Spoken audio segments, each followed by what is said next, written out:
What would you do if you saw a child standing in the freezing cold, selling tiny handmade trinkets on the street, too scared to speak, too exhausted to cry, and with no parent anywhere in sight?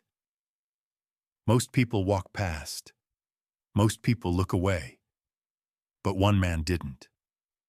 A former U.S. Marine and his loyal German shepherd began to notice something wrong. Different children, same baskets, the same empty eyes, and the same dark van watching them day after day. What looked like poverty was actually a hidden trafficking ring, forcing children to sell on the streets or be punished, starved, or taken away forever. So he didn't call the news. He didn't wait for someone else to care. He followed the van, uncovered a warehouse, found locked rooms, cameras, guards, and 7 terrified children waiting for a miracle. And when the raid ended, he didn't just walk away.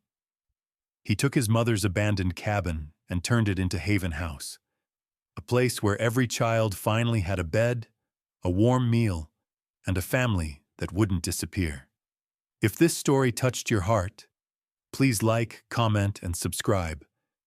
Help us spread stories that make the world believe in kindness again. The town of Willow Creek, Montana, sat quietly under a pale gray winter sky. Snow clung stubbornly to rooftops, and the air smelled of frozen pine and distant smoke. It was the kind of town where time seemed to move slower, where everyone knew each other's names, and where silence carried both peace and secrets. The streets that morning were half buried in frost, the wind cutting sharp against the skin. Inside this frozen calm, Jack Miller, a 51-year-old former U.S. Marine, walked his usual route down Main Street with his loyal companion Rex, a 6-year-old German shepherd with a thick sable coat and intelligent amber eyes. Rex had the proud stance of a trained protector, ears always erect, muscles lean but powerful, and a gaze that seemed to read human emotions better than most people. Jack had rescued Rex from a K-9 unit after retirement, and since then, they had been inseparable. 2 soldiers out of service, but still living by discipline and instinct. Jack's appearance reflected years of hardship. His tall, broad-shouldered frame was wrapped in a worn military field jacket, his rough hands tucked into pockets lined with old wool. His face bore the marks of weather and war, deep lines around his eyes and a light stubble peppered with gray. His eyes, a piercing steel blue, carried the weight of someone who had seen too much and yet cared too deeply. Once a man who led missions overseas, Jack now lived in a small cabin on the outskirts of town, repairing furniture and volunteering at the local Veterans Center. Though kind-hearted, he kept to himself, speaking little but observing everything. That morning, as Jack and Rex passed Sarah's bakery, a warm, cozy place run by Sarah Jenkins, a plump woman in her late 40s with curly auburn hair and rosy cheeks, something caught Jack's attention. Near the corner of the street stood a group of 3 children. They couldn't have been older than 10 or 11. They wore thin jackets, their shoes worn down, cheeks red from the cold. Each child carried a small wicker basket filled with handmade trinkets, keychains, knitted dolls, and small candles. Their faces had the kind of forced smile that hid exhaustion. Jack slowed his steps. "Strange," he murmured. These weren't local kids. He knew every family in Willow Creek. The tallest boy, skinny with freckles and short sandy hair, walked toward a couple exiting the bakery. His voice trembled as he asked them to buy a candle for his sick mother. The couple looked uncomfortable but handed over a few dollars. Jack noticed the boy flinch slightly, as if expecting someone to be watching him. Rex tilted his head, tail stiff, letting out a quiet growl. Jack patted his neck. "Easy, buddy. Just kids." But the unease didn't fade. Later that afternoon, Jack sat in Henderson's diner, a small roadside cafe run by Tom Henderson, a heavy-set man in his 60s with thick gray mustache and a limp from an old motorcycle accident. Tom had known Jack since he moved back from service. "You've got that look again," Tom said, setting down a cup of coffee. "What's on your mind?" Jack stirred the cup slowly. "Kids out there this morning, selling junk in the cold. Haven't seen them before? Something's off." Tom shrugged. "Probably travelers. Happens sometimes. Folks down on luck." Jack nodded but didn't believe it. He'd seen too many eyes like those. Haunted, fearful, trained to obey. When he left the diner, dusk was falling, painting the horizon in bruised purples and soft orange. The kids were still there. One of them, a little girl with tangled brown hair and large green eyes, sat on the curb hugging her basket. Her lips were trembling. Jack approached slowly, kneeling down beside her. "Hey there," he said gently. "It's cold. Where are your folks?" The girl looked up quickly, fear flashing in her eyes. They're working," she whispered. "I have to sell these. Please, mister, buy one." Rex sat beside Jack, his presence calm and reassuring.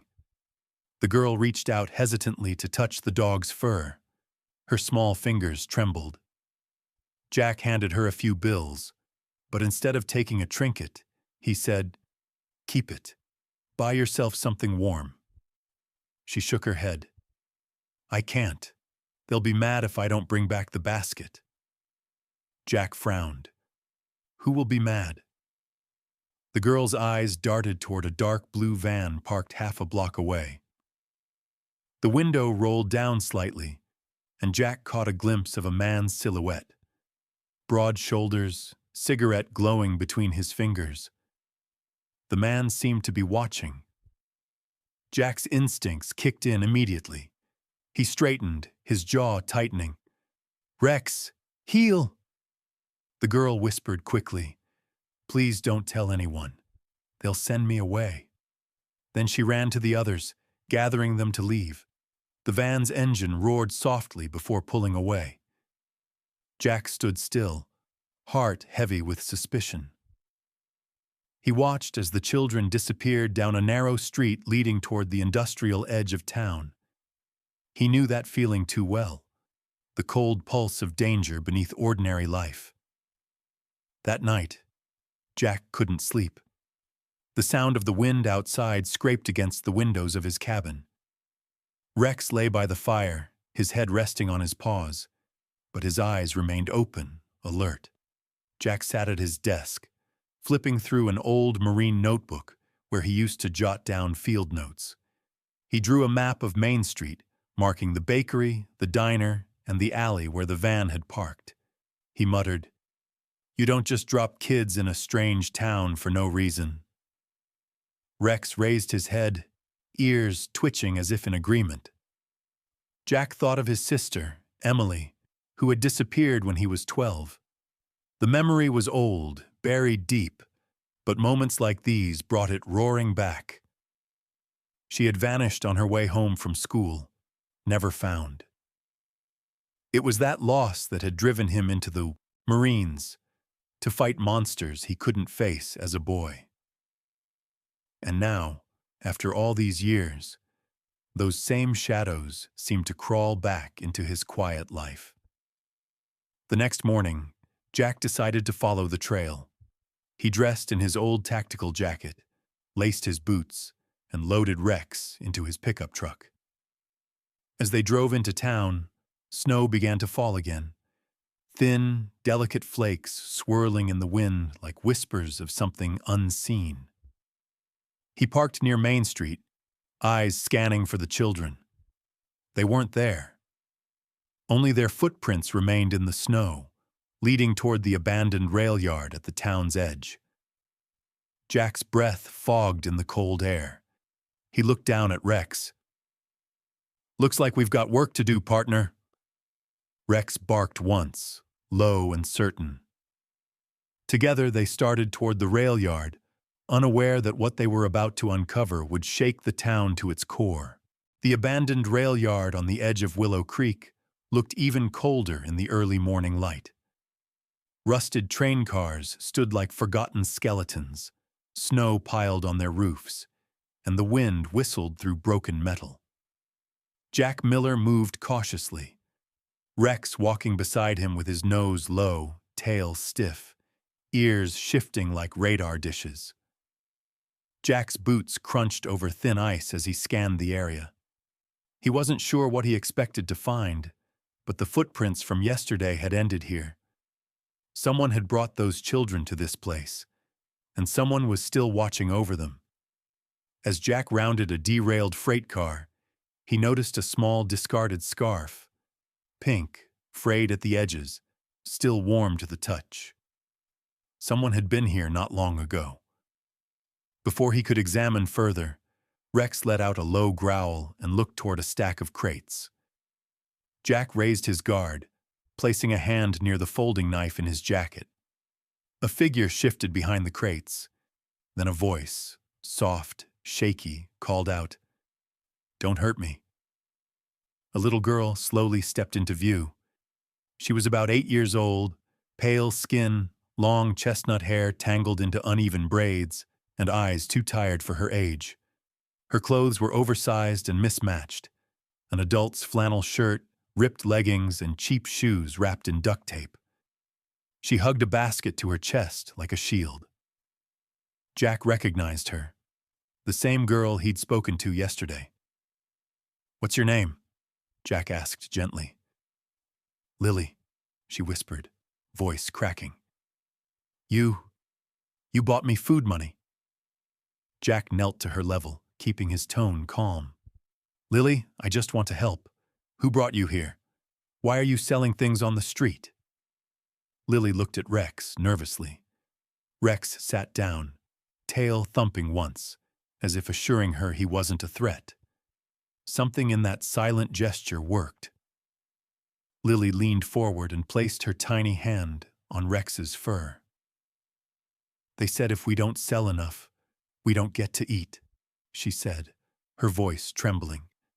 "And if we tell anyone, they'll send us far away, somewhere we'll never find our homes again." Jack felt his jaw clench. He'd witnessed cruelty in war, but seeing it in his own country, against children, lit a fire inside him. Who are they? Before Lily could answer, footsteps echoed in the distance. She froze, eyes wide with terror. "They're coming!" she whispered, and darted behind a rail car. Rex stood and growled, muscles tensing. A man appeared on the other side of the yard.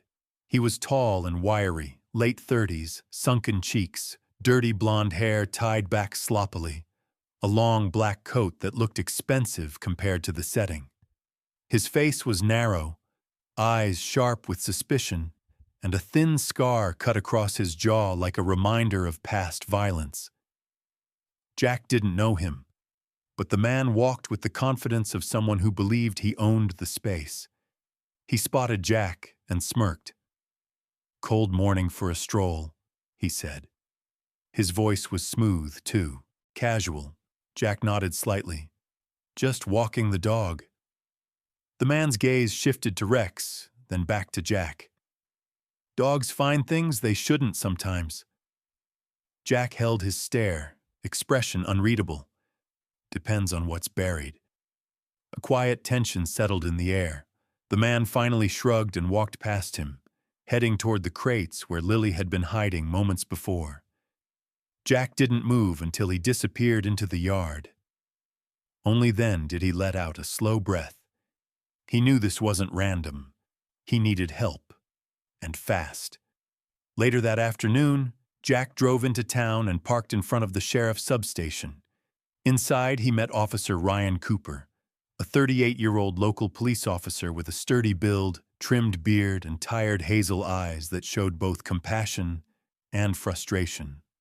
Ryan had grown up in Willow Creek, served 2 years as a deputy in Denver before returning home after his father passed.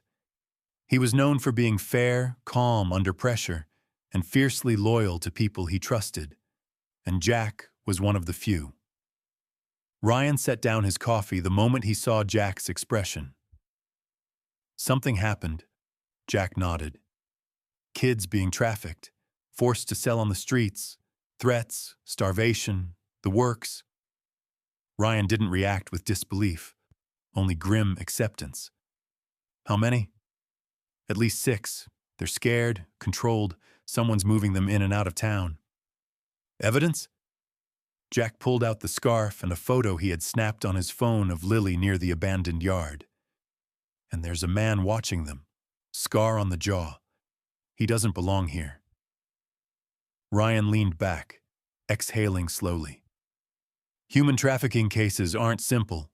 We'll need proof, statements, warrants, and the sheriff won't like going after something this big unless he's forced to." Jack crossed his arms. "So we force him." Ryan gave a faint smirk. "I've missed that Marine attitude." But then his face turned serious. "If this is real, Jack, you're stepping into something dangerous. These people don't play small. If they think you're interfering, they won't hesitate." Jack looked down at Rex, who stood silently but alert, like a soldier waiting for orders.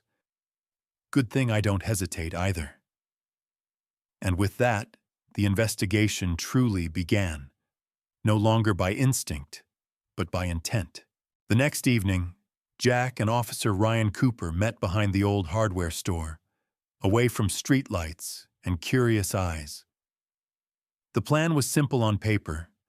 Jack would pose as a man interested in buying items from the children, follow the transport route, and record everything. Ryan would stay in an unmarked vehicle not far behind, ready to intervene if things went wrong. But plans, Jack knew, never survived contact with reality. Jack changed into a civilian outfit that looked deliberately careless. An old flannel shirt, jeans, boots with dull laces, and a beanie pulled low to hide the sharp military cut of his hair. Rex walked beside him, wearing a plain service vest with no identifying patches. To anyone watching, they looked like a traveler and his loyal dog, nothing threatening. They didn't have to wait long. Near the edge of Main Street, the children reappeared, carrying the same baskets. A different child approached Jack this time. Benji, a boy around 11. Dark hair buzzed unevenly, eyes constantly flicking left and right like he expected to be hit. He was small, underweight, and his hands shook when he lifted the basket. "Sir, please, candles. Only $5. I have to sell them." His voice held exhaustion much older than his age. Jack lowered his tone. "Who brings you here? I want to buy more than candles." He slipped a $100 bill into the boy's hand. Not for the item, but for the reaction. Benji froze, eyes wide. He had never held that much money. He looked toward a nearby alley and Jack saw movement. A man leaning against a fence, smoking, watching every detail.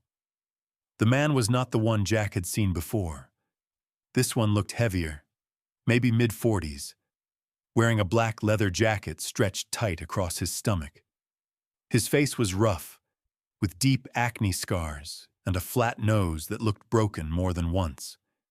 His right hand kept going to his belt, not because of cold, but because something was holstered there. His name, as Jack would learn later, was Vince Harlow, a low-level enforcer with a history of assault charges dismissed for lack of witnesses. The kind of man who hurt kids and slept well at night.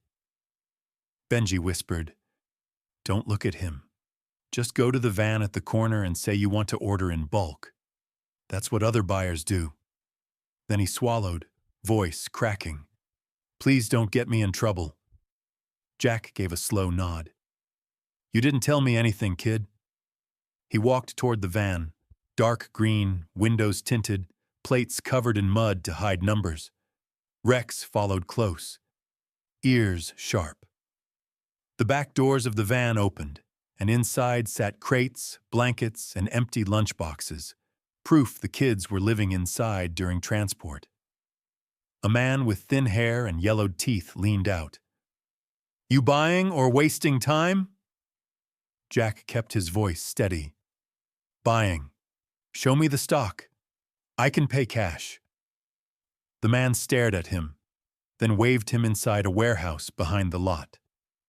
The building was old brick, windows welded shut with metal sheets, and 2 cameras watched the entrance. Inside was a world completely different. Cold, organized, industrial. Rows of shelves held boxes of toys, candles, hand-woven bracelets, not made by a company, made by children, and on the right, a metal cage room with thin mattresses and piles of blankets. It was a holding area. For kids. Rex's ears flattened, a deep growl vibrating in his chest. Jack reached down, brushing Rex's collar, a silent order to stay calm. Jack began recording with a small concealed camera pinned to his jacket. He pretended to inspect items while mapping exits, guard positions, and door alarms. He spotted 2 other men, one tall and lanky with a shaved head and tattooed neck, pacing with a stun baton, the other sitting at a desk, typing into a laptop, earbuds in, bored but dangerous. Jack wasn't dealing with amateurs. This was organized, structured, and protected. Then things went wrong. The tattooed guard noticed Rex's posture, too alert, too trained. His eyes narrowed. "Dog's military. You ex-army or something?" Jack stayed still. "Just a buyer," but the guard's suspicion escalated. "Let me see your ID." Instead of complying, Jack moved first. With one quick strike, he grabbed the guard's wrist, twisted the baton free, and dropped him unconscious with a single blow. Rex lunged at the second guard before he could reach the alarm, teeth clamping his pant leg and dragging him down. The man screamed, kicking wildly. Shouts erupted. Footsteps. Jack didn't waste a second. He ran toward the exit, Rex at his side. Behind them, the laptop man pulled a pistol from the drawer and fired. A bullet hit the crate next to Jack, splintering wood. Another flew past his shoulder. Jack kicked open the exit door, snow and wind blasting in. And that's when a dark sedan slid into view. Headlights off, engine humming. Driver's side window rolled down. A voice shouted, "Miller, get in!" It was Ryan. No sirens, no lights. Silent response. Jack and Rex dove into the back seat just as gunshots cracked through the air. Ryan sped out, tires shredding snow, voice sharp with adrenaline. "You always have to make things dramatic, don't you?" Jack caught his breath. "Got faces, got footage. They know I'm onto them now." Ryan's jaw tightened. "Then we move faster, or they'll disappear before we get a warrant." Jack looked at Rex, who was still panting but alert, eyes glowing like the fire of a soldier reborn. The real war, Jack realized, had just started. The sky over Willow Creek was still ink dark when the police vans rolled out from the station. Engines low, headlights off. Frost clung to the fields like sheets of glass, and the air felt colder than the previous nights, as if the world itself was holding its breath. Jack sat in the front vehicle beside Officer Ryan Cooper, while Rex waited in the back, muscles coiled, breath fogging against the windows. It was 4:37 a.m., 23 minutes before the raid. Ryan checked the briefing folder one last time. "Sheriff gave us a small team, enough to move fast, but not enough to risk a long shootout. If this goes south, backup is 30 minutes out." Jack nodded, calm but focused. "It won't take that long. We already know the layout. We hit fast, we hit clean. Get the kids out, secure the rest later." Ryan gave him a quick side glance. You do realize you're not officially in law enforcement, right? Jack smirked faintly. You do realize I stopped caring about rules when children started sleeping in cages, right? Ryan didn't argue. He knew Jack well enough to understand. This wasn't revenge. This was responsibility. In the back of the van sat Detective Carla Ruiz, a sharp-eyed woman in her early 40s, Hispanic, slim build, with straight black hair tied in a no-nonsense braid. She was known for being relentless with child abuse and trafficking cases. Years ago, she had lost her own niece to a similar ring in Arizona. That case was what had turned her from a quiet administrative officer into a detective with a reputation for never dropping a lead, even when superiors told her to stop digging. Her voice was steady now, but her eyes were burning. The youngest kid in there is 6. I don't care what happens to the men running this place. Just make sure no kid sees a gun pointed at them. Jack met her eyes. Rex will find them first. He always does. At 4:59 a.m., the convoy cut its lights and parked behind a long stretch of dead trees beside the warehouse property. Officers fanned out silently, 12 total, armed but not armored like SWAT. They worked off speed and surprise, not force. Ryan raised a fist, signaling 30 seconds. Jack knelt beside Rex, placing a hand on the dog's shoulder. Find the kids, no hesitation. You lead, I follow. Rex gave a soft grunt, tail rigid, eyes alight. 5 seconds. 4, 3, 2, 1. Ryan dropped his hand, and the raid began. The first team took the back door, cutting the lock silently. Jack and Rex sprinted toward the side entrance, the one nearest the holding rooms. Rex didn't wait for orders. One leap, one kick, and the old metal door flew inward. Alarm lights flared red. Sirens began to wail through the warehouse.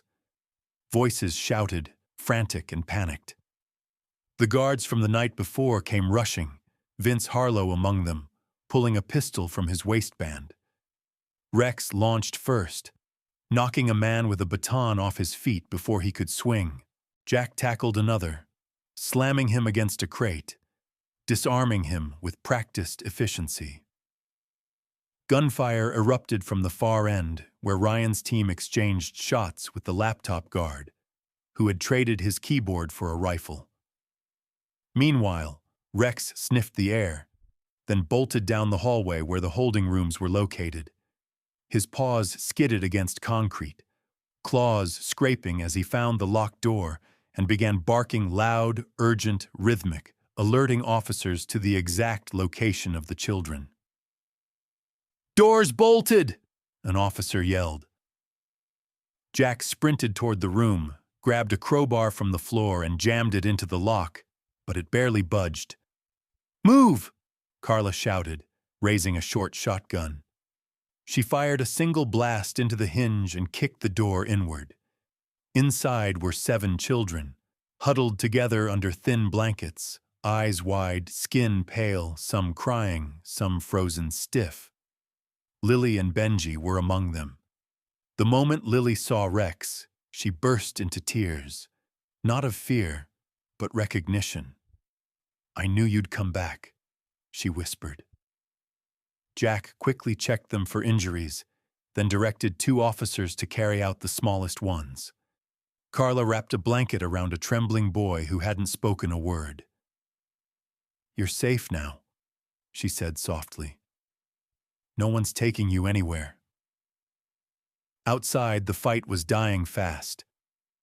Most of the guards surrendered once they realized the police weren't bluffing, and Jack wasn't just some buyer. One man tried to escape through the loading dock, but Ryan tackled him into the snow, handcuffing him while reading charges through gritted teeth. By 5:22 a.m., the warehouse was secured. Every child was outside, wrapped in emergency blankets, loaded into warm vans with heaters running. Medical staff arrived to check for frostbite, malnutrition, bruises. Some kids cried for parents. Some had no names they could remember. Jack stood beside the vans, watching them leave, exhaustion finally pulling at his features. Rex leaned against his leg, tail slowly wagging, but not in excitement, in relief. Ryan approached, blood on his sleeve, not his own. "We got them, Jack. All of them. No casualties." Jack nodded. Then it was a good morning. Carla walked past, speaking quietly into her radio. "Start contacting agencies for reunification. And for the ones with no family, we're not dumping them into the system. Not this time." Jack overheard and knew what came next. The raid was only the end of the crime. It was the beginning of the aftermath. 1 week after the raid, the town of Willow Creek no longer felt like the same place. The warehouse had been sealed, the criminals transported to a federal detention center, and the rescued children were temporarily housed in a community building near the school. But even in safety, there was a quiet ache in the air. Some children had families arriving to claim them. Some waited in hope, and some simply stared at the door, knowing no one was coming. Jack Miller stood outside the old cabin that once belonged to his mother, a weathered wooden house sitting on a quiet patch of land at the edge of the forest. The windows were cracked, the roof sagged a little, and the porch boards creaked under his boots. But the frame was strong, the soil was good, and the place held memories of warmth, smell of cornbread, laughter, evenings by the fire. Jack ran a hand over the railing and exhaled slowly. "You always wanted this place full of life, Mom," he murmured. "Guess it's time to keep that promise." Rex sat nearby, tail brushing the frosted ground, watching Jack with patient eyes, a silent partner to his thoughts. Jack wasn't alone for long. A pickup truck pulled in, and Tom Henderson, the diner owner, stepped out carrying a toolbox. Tom, with his thick gray mustache and soft belly, wasn't a fast-moving man, but he had a good heart and hands that still knew their way around wood and nails. "Heard you're turning this into a home for those little ones," he said without preamble. "Figured I'd bring my tools before I bring my big mouth." "You sure?" Jack asked. Tom shrugged. "Town fed me for 50 years. About time I feed somebody back." Soon after, more trucks came. A roofing worker named Miles Turner, a tall black man in his late 20s with a shaved head and a quiet, respectful manner, offered to fix the roof for free. A retired teacher, Mrs. Ellison, short, white hair curled like snowflakes, showed up with bags of coats she had collected for church charities. Teenagers from the high school brought stuffed animals, board games, blankets. Someone sent paint. Someone else donated a water heater. Even Sarah from the bakery, round, warm, always smelling like cinnamon, brought trays of food every day for the volunteers. Jack watched all this with a kind of disbelief, not because people were helping, but because they were doing it without being asked. The children hadn't just been rescued, they had awakened something decent in the town. Inside the house, Lily and Benji sat by the empty hearth, while Rex lay beside them, one paw touching Lily's shoe. The girl's smile was faint but real, the shadows under her eyes slowly fading. Benji was quieter, but he had begun drawing again, pages full of forests, dogs, and stars. Jack sat with them, showing them how the fireplace used to look. "When this place is ready," he said, "there will be beds in the rooms upstairs, books on the shelves, and a big dinner table right here. No one will tell you to earn your food. No one will lock a door." Lily leaned her head onto Rex's back, as if testing the idea of feeling safe. "Will we get to stay?" she asked, voice fragile. Jack didn't hesitate. "You'll stay as long as you want. This is your house now. But reality wasn't sentimental. Carla Ruiz arrived that afternoon with documents, temporary custody papers, state requirements, promised funding. She wore her usual plain black coat, hair pulled back, work always in her eyes. It won't be easy, she warned. Running a house like this means background checks, licenses, inspections. You'll need legal guardianship, designated staff, emotional support workers. Jack just nodded. I'll do it. Carla softened a little. Most people only want to rescue, not stay for the aftermath. Jack looked at the kids through the window. War teaches you one thing. You don't abandon the people who survive it. By the end of the week, a wooden sign was hammered into the front yard. The letters, hand-painted by local kids, read, Haven House. A place where no child is alone. On the day of the opening, the town gathered. Some came to donate, some came to hug the children, some came simply to witness something good. Jack stood at the porch, uncomfortable with attention, but steady. Rex sat beside him, wearing a small blue bandana the children had tied around his neck. Someone in the crowd whispered, "That dog's a guardian angel." A reporter took photos. People from other towns sent blankets, letters, money, toys. A church group from Ohio mailed a whole shipment of new beds. An elderly woman from Florida sent a handwritten note saying, "I'm too old to build, but I can still love. These children are in my prayers." Jack didn't smile often, but that day he did.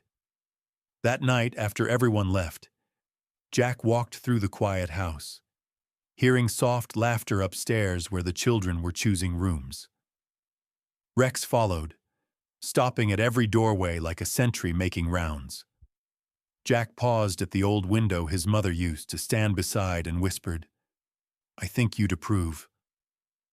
Rex nudged his hand, tail moving slow and steady, as if saying mission not finished, just begun. And Jack understood. Saving the children was the fight. Giving them a life was the purpose.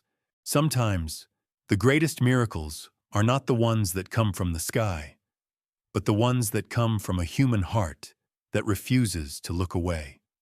Jack didn't have wings, Rex wasn't a mythical guardian, and the people of Willow Creek were just ordinary neighbors living quiet lives. But when they stood together, they became the miracle those children had prayed for. Maybe that's how God works in this world. Not always through lightning or thunder, but through the kindness we choose, the courage we share, and the love we extend to someone who cannot repay us. Every time we lift a child, comfort a stranger, or protect the weak, we are answering a prayer, sometimes without even knowing it. So if you're watching this right now, maybe it's not an accident. Maybe God is reminding you that even a small act of love can turn into a home, a family, a future, just like Haven House did. May God bless every viewer who watched till the end. May He keep your home warm, your heart gentle, and your faith unshaken.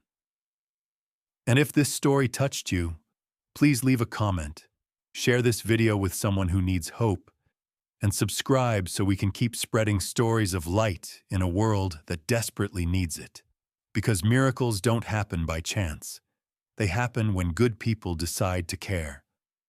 God bless you, and see you in the next story.